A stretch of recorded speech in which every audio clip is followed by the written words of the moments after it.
Como era a vida no Templo de Salomão? Como ele conseguia dividir seu tempo entre 700 esposas de sangue real e 300 concubinas? Todos os dias, mulheres eram preparadas para uma possível noite com o rei. Banhos em águas perfumadas, massagens com óleos de mirra e aloés, cabelos trançados com fios de ouro. No palácio, as noites seguiam rituais elaborados, perfumes exóticos, danças hipnotizantes, banhos sagrados em óleos raros e joias escolhidas para seduzir. Mas a disputa entre essas mulheres ia muito além do prazer. Você vai descobrir como funcionava esse harém imenso, como era o dia a dia no templo, e no final revelaremos um mistério ainda mais sombrio, o ser sobrenatural que Salomão mantinha sob controle usando o seu lendário anel. Fique até o fim, porque essa revelação pode mudar tudo o que você já ouviu sobre o rei mais poderoso da história. Imagine-se transportado para o ano 957 a.C. O sol nascente de Jerusalém revela uma visão que deixava qualquer visitante sem fôlego. Uma estrutura colossal erguendo-se sobre o Monte Moriá, suas paredes revestidas de ouro puro, refletindo a luz do amanhecer como um farol divino. O Templo de Salomão não era apenas uma construção, era uma declaração de poder e devoção que consumiu recursos equivalentes a bilhões de dólares em valores atuais. Mais de 180 mil homens trabalharam incansavelmente por 7 anos para erguer esta maravilha. Imagine a cena: caravanas intermináveis de cedros do Líbano, considerada a madeira mais nobre da época, descendo as montanhas em direção a Jerusalém. Artesãos fenícios, os mais habilidosos do mundo antigo, esculpindo cada detalhe com precisão sobre-humana. O som de martelos e cinzéis ecoava dia e noite, enquanto blocos de pedra tão grandes quanto casas modernas eram movidos com uma engenhosidade que até hoje intriga os especialistas. As dimensões do templo desafiavam a imaginação: 30 metros de comprimento, 10 metros de largura e 15 metros de altura apenas no santuário principal. Mas o que verdadeiramente distinguia esta construção era seu interior. As paredes eram completamente revestidas de ouro, do chão ao teto. Não havia um único ponto onde os olhos pudessem pousar sem encontrar o brilho do metal precioso. Querubins gigantes, esculpidos em madeira de oliveira e cobertos de ouro, guardavam o Santo dos Santos com suas asas estendidas, criando uma atmosfera de mistério e reverência. O átrio dos sacerdotes era pavimentado com pedras raras, cada uma contando uma história diferente de lugares distantes. 2 colunas monumentais, chamadas Jaquim e Boaz, marcavam a entrada do templo, suas capitéis decorados com romãs de bronze e correntes entrelaçadas, simbolizando a estabilidade e a força do reino de Salomão. No coração do templo, o Santo dos Santos, um cubo perfeito de 10 metros de lado, guardava a Arca da Aliança. Este espaço era tão sagrado que apenas o sumo sacerdote podia entrar, e somente uma vez por ano, no dia da expiação. O cheiro de incenso preenchia constantemente o ar, misturando-se com o aroma do cedro, criando uma experiência sensorial única que marcava para sempre a memória dos que ali entravam. Para manter esta estrutura impressionante funcionando, Salomão estabeleceu um sistema administrativo revolucionário. 24 divisões de sacerdotes se revezavam em turnos, garantindo que o serviço sagrado nunca cessasse. Cada divisão tinha suas próprias responsabilidades, desde a manutenção das lâmpadas de ouro até a preparação dos pães da proposição, que eram trocados todos os sábados. E isso é apenas o começo. Você vai descobrir como Salomão usava poderes sobrenaturais para controlar demônios, os rituais secretos de suas 1000 esposas nas noites do palácio, e as práticas ocultas que aconteciam longe dos olhos do povo. Se você acredita que Deus ainda realiza grandes obras em sua vida, comente agora: o templo de Deus está em mim. Ao amanhecer, muito antes do sol tocar as muralhas douradas do templo, uma sinfonia de sons começava a ecoar pelos corredores sagrados. O barulho dos portões de bronze sendo abertos marcava o início de mais um dia de atividades intensas. Os levitas, divididos em grupos específicos, iniciavam suas tarefas com uma precisão quase militar. A primeira ordem do dia era a limpeza, um ritual tão sagrado quanto as próprias ofertas. Imagine centenas de servos movendo-se em sincronia perfeita, alguns carregando água em jarros de ouro, outros varrendo os pátios com vassouras especialmente dedicadas a este propósito. O chão de mármore era lavado com tanto cuidado que diziam que podia-se ver o próprio reflexo nele. Os músicos do templo, conhecidos por sua excepcional habilidade, ocupavam posições específicas nos pátios. Suas harpas, símbolos e trombetas criavam uma atmosfera celestial que podia ser ouvida até mesmo fora das muralhas de Jerusalém. Cada música era cuidadosamente escolhida para diferentes momentos do dia, seguindo as instruções deixadas pelo próprio rei Davi. Nos pátios externos, mercadores autorizados vendiam animais para sacrifício, mas não era um mercado comum. Cada animal precisava passar por uma rigorosa inspeção dos sacerdotes para garantir que fosse perfeito e digno de ser oferecido a Deus. Os preços eram controlados para garantir que até mesmo os mais pobres pudessem participar dos rituais. Um sistema complexo de aquedutos, considerado uma maravilha da engenharia antiga, garantia um fornecimento constante de água para as diferentes necessidades do templo. A água era essencial não apenas para a limpeza, mas também para os rituais de purificação. O Mar de Bronze, um imenso reservatório sustentado por 12 bois de bronze, continha água suficiente para abastecer todas as necessidades diárias. Os sacerdotes seguiam um ritual meticuloso de purificação antes de iniciar seus deveres. Vestiam-se com roupas específicas de linho, guardadas em câmaras especiais. Cada peça do vestuário tinha um significado simbólico e deveria ser colocada em uma ordem específica, acompanhada de orações. Nos bastidores do templo, uma verdadeira cidade funcionava ininterruptamente. Padeiros preparavam o pão da proposição em fornos especiais, seguindo uma receita sagrada passada de geração em geração. Perfumistas misturavam o incenso sagrado, cuja fórmula era um segredo guardado com tanto zelo quanto os tesouros do próprio templo. Se esta mensagem tocou seu coração, deixe seu like agora como um ato de fé. Que Deus derrame bênçãos sobre sua vida. Ainda nesse vídeo você vai saber como ele dominava seres sobrenaturais com seu anel mágico e os rituais de sedução que transformaram o palácio em um lugar de prazeres proibidos. O harém que mudou a história. O que você está prestes a descobrir sobre o maior harém da história antiga vai revelar segredos que poucos ousaram contar. Uma história de poder, sedução e consequências que ecoam até hoje. Imagine um palácio tão vasto que poderia abrigar 1000 mulheres, cada uma com seus próprios aposentos, servas e rituais. O harém de Salomão não era apenas um lugar de prazer, era um centro de poder político onde se decidia o destino de nações inteiras. 700 esposas de sangue real e 300 concubinas, cada uma representando uma aliança estratégica com reinos distantes.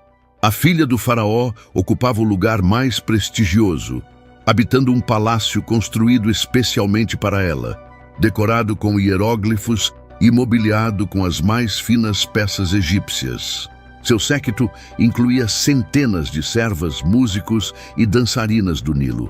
Suas vestes eram tecidas com linho tão fino que diziam ser transparente como água. As princesas de Moabe trouxeram consigo o conhecimento de perfumes exóticos, enquanto as mulheres sidônias eram famosas por suas habilidades em tecelagem de púrpura real. Cada grupo cultural mantinha suas próprias tradições, criando um ambiente multicultural único no mundo antigo. O harém era organizado como uma cidade em miniatura, com sua própria hierarquia complexa.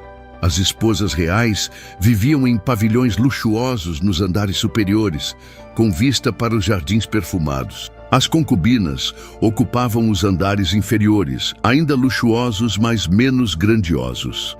Cada mulher tinha seu próprio selo real, podendo conduzir negócios e manter correspondência com suas terras natais.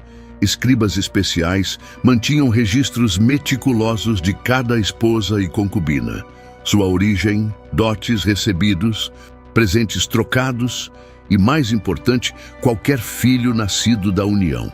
A administração do harém requeria um exército de funcionários, mordomos, guardas, cozinheiros, músicos, médicos e parteiras. A vida no harém seguia regras estritas. Mensageiras especiais, geralmente mulheres idosas respeitadas, coordenavam a comunicação entre as diferentes seções. Nenhuma esposa podia visitar outra sem autorização prévia, uma medida para prevenir intrigas e conspirações. O que vem a seguir revela os mistérios mais íntimos do Palácio de Salomão, onde cada noite era uma celebração única do amor e da beleza. Os rituais de preparação para uma noite com o rei começavam ao amanhecer. A escolhida era anunciada discretamente por uma mensageira especial, iniciando um elaborado processo que durava o dia inteiro. Primeiro, ela era levada à Casa das Purificações, um edifício dedicado exclusivamente aos rituais de beleza. Ali, banhava-se em 7 piscinas diferentes, cada uma perfumada com óleos específicos: mirra, aloés, cássia e canela. Suas servas pessoais, geralmente 7, cuidavam de cada detalhe. Os cabelos eram lavados com óleos aromáticos e penteados com pentes de marfim, incrustados de pedras preciosas. A pele era tratada com uma mistura secreta de mel, leite de cabra e óleos essenciais, uma fórmula passada entre as guardiãs do harém por gerações. As unhas eram pintadas com henna, formando desenhos elaborados que contavam histórias de amor em símbolos antigos. As vestes para a noite eram escolhidas com extremo cuidado. Tecidos tão finos que pareciam ter sido tecidos por aranhas, tingidos com cores raras, extraídas de conchas e minerais preciosos. Joias eram selecionadas não apenas por sua beleza, mas por seu significado simbólico e poder de sedução. O quarto real era preparado com igual atenção aos detalhes. Incensários de ouro queimavam constantemente misturas especiais de fragrâncias, criando uma atmosfera embriagante. Pétalas de flores eram espalhadas sobre lençóis de seda, e lamparinas de óleo eram posicionadas estrategicamente para criar uma iluminação sedutora. Músicos especializados em canções de amor posicionavam-se em câmaras adjacentes, tocando melodias suaves, inspiradas no próprio Cântico dos Cânticos. As notas fluíam como mel, criando uma atmosfera de romance e mistério. A escolhida era então instruída nas artes do amor por anciãs experientes que compartilhavam segredos passados por gerações. Cada gesto, cada palavra, cada movimento era cuidadosamente ensaiado para criar uma experiência única e inesquecível. Se esta mensagem tocou seu coração, mostre sua fé comentando: "O amor de Deus é maior". Segure-se, porque o que vem a seguir vai te chocar.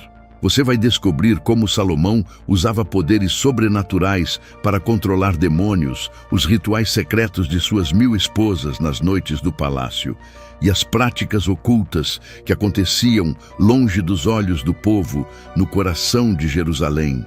O Cântico dos Cânticos ecoava pelos corredores do palácio, um poema de amor tão poderoso que se tornou parte das escrituras sagradas. Nele, Salomão revelava uma visão do amor que mesclava o físico e o espiritual, onde a paixão humana era celebrada como um reflexo do amor divino. As mulheres do harém vinham de culturas diversas, cada uma trazendo suas próprias tradições de sedução. As egípcias eram mestras nas danças do ventre, movendo-se como serpentes ao som de sistros dourados. As fenícias conheciam segredos de perfumaria que podiam enfeitiçar os sentidos, enquanto as moabitas eram famosas por suas canções de amor que faziam o coração derreter. O palácio abrigava jardins secretos, onde fontes murmuravam entre romãzeiras e videiras. Ali, as mulheres aprendiam umas com as outras, compartilhando conhecimentos ancestrais sobre ervas aromáticas, movimentos de dança e a arte da conversa sedutora. Cada cultura contribuía com seu próprio entendimento do prazer e da beleza.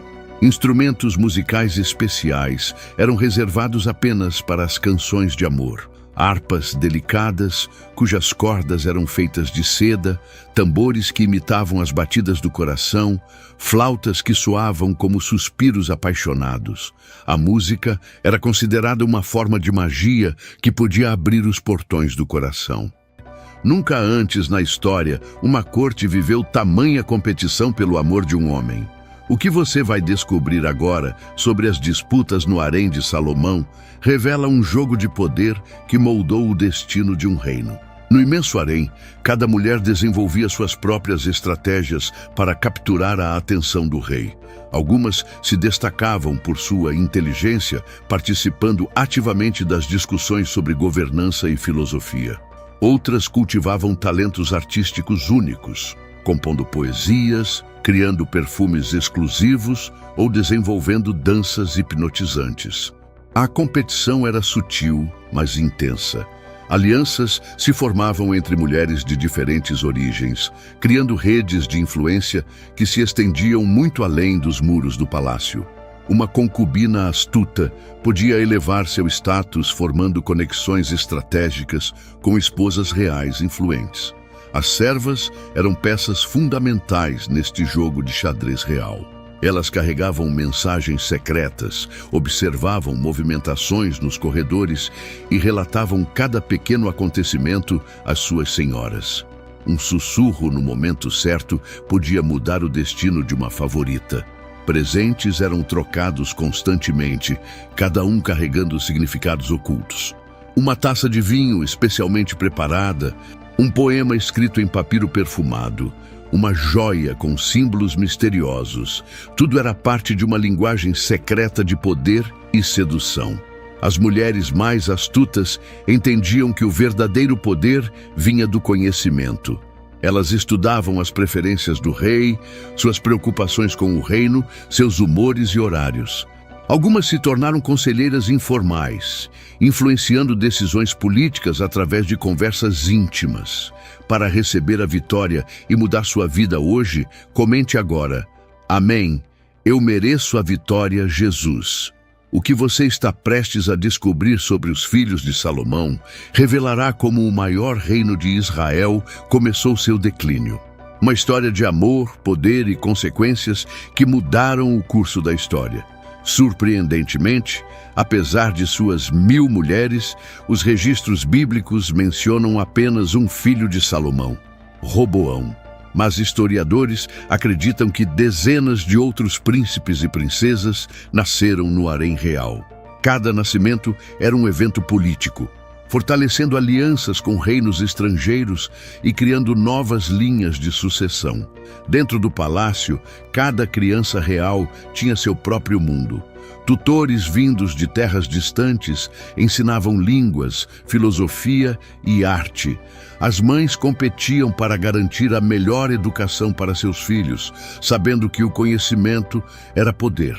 Professores hebreus asseguravam que as tradições de Israel fossem mantidas, enquanto mestres estrangeiros traziam sabedoria de outras culturas. Roboão, filho da amonita Naamá, cresceu em um ambiente de extremos. Por um lado, recebia a educação tradicional israelita sobre a lei de Moisés. Por outro, estava imerso nas culturas exóticas de suas tias do harém. Esta dualidade acabaria moldando seu futuro reinado de maneira trágica. As crianças reais raramente viam o pai. Salomão, ocupado com assuntos de Estado e dividindo seu tempo entre centenas de mulheres, delegava a criação dos filhos às mães e seus tutores. Cada mãe tentava moldar seu filho ou filha à sua própria imagem, criando facções dentro do palácio. Gradualmente, o palácio de Salomão se transformou em um caldeirão de religiões. Cada esposa estrangeira trouxe consigo não apenas sua beleza, mas também seus deuses. A filha do faraó adorava Ísis e Osíris em câmaras decoradas com hieróglifos. As sidônias queimavam incenso para Astarté em altares secretos. As moabitas celebravam rituais a Quemós sob a luz da lua. Inicialmente, Salomão permitiu estes cultos como uma concessão diplomática. Mas aos poucos, seduzido pelo amor de suas esposas e pela curiosidade intelectual, começou a participar destes rituais. Construiu altares para deuses estrangeiros nas colinas ao redor de Jerusalém, cada um mais elaborado que o anterior. O impacto foi devastador. O povo, vendo seu rei adorar outros deuses, começou a questionar sua própria fé. Sacerdotes e profetas alertavam sobre a ira divina, mas suas vozes eram abafadas pelo som de tambores pagãos e risos do harém. No coração do reino, uma batalha espiritual se desenrolava. Enquanto o templo de Yahvé permanecia majestoso no centro de Jerusalém, pequenos santuários a deuses estrangeiros brotavam como ervas daninhas nos jardins do palácio. O perfume do incenso sagrado agora se misturava com as fragrâncias exóticas de rituais pagãos. Manter 1000 mulheres não era apenas uma questão de coração, era um fardo financeiro imenso. Cada esposa real exigia um padrão de vida digno de sua posição. Servos, joias, roupas finas, alimentos exóticos. O tesouro real, antes transbordando de riquezas, começou a mostrar sinais de esgotamento. O sistema tributário teve que ser aumentado para sustentar o estilo de vida da corte. O povo, antes orgulhoso de seu rei sábio, começou a murmurar sobre os impostos crescentes. Trabalho forçado foi implementado para manter os palácios e templos funcionando, gerando ressentimento entre as tribos. No harém, as intrigas se intensificaram com o envelhecimento do rei. Esposas mais jovens competiam por atenção, enquanto as mais antigas lutavam para manter sua influência. Rumores de conspirações circulavam pelos corredores dourados. Se você confia que Deus pode restaurar qualquer situação, comente: "Restaura, Senhor". Textos antigos falam do Anel de Salomão, um artefato mágico gravado com o nome sagrado de Deus. Com este anel, diziam que ele podia comandar espíritos e demônios, usando-os para construir o templo e seu palácio. Cada pedra gigante, cada viga maciça de cedro, teria sido movida por forças sobrenaturais sob seu comando. Os próprios demônios, segundo estas lendas, eram forçados a servir na corte de Salomão. Alguns atuavam como mensageiros, atravessando vastas distâncias em segundos. Outros revelavam segredos da natureza, ensinando sobre as propriedades curativas de plantas e minerais. O Testamento de Salomão, um texto antigo, descreve como ele interrogava cada demônio, aprendendo seus nomes, poderes e fraquezas. Este conhecimento foi supostamente registrado em livros místicos, procurados por magos e sábios através dos séculos. Mas mesmo com todo este poder sobrenatural, Salomão permanecia humilde diante de Deus. Ele entendia que seu domínio sobre as forças espirituais vinha apenas do Altíssimo e usava este conhecimento para glorificar o Criador. Se você acredita no poder sobrenatural de Deus, comente: "O poder de Deus é maior". Deixe seu like agora e declare: "Minha fé está firme em Deus". Que essa ação seja um símbolo da sua confiança nele. Clique agora no vídeo que está aparecendo na tela para descobrir os mistérios por trás das muralhas da antiga Jericó.